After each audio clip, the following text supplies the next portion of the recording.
अवां ॾिसी रहिया आहियो KTV वर्ल्ड ऑफ न्यूज़ यानी ख़बरुनि जी दुनिया।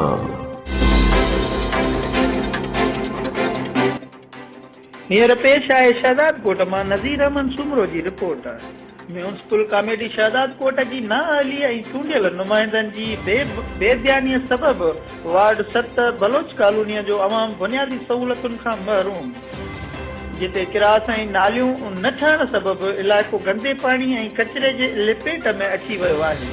इलाइक़े वासियुनि जो चवणु आहे त काफ़ी दफ़ा चूंडियल नुमाइंदनि तोड़े म्यूनिसिपल कमेटीअ जे इंतिज़ामिया खे चई थकिजी पिया आहियूं, पर को तदारक नथो थिए।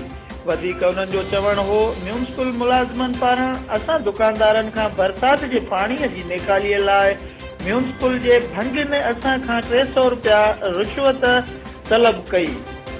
मजबूरन असां हिकु प्राइवेट माण्हूअ खां सफ़ाई कराई आहे, जंहिं लाइ असां DC कंबर शहदादकोट जावेद नबी खोसो साहब खे नोटिस वठण जी अपील था करियूं त खुदारा असांजे बलोच कॉलोनी वासियुनि ते रहम खाई सफ़ाई सुथराई ऐं नालियुनि जा किरास ऐं फर्शबंदी कराए असांखे बि सुख सां घुमण फिरण ऐं रहण जो हक़ ॾिनो वञे।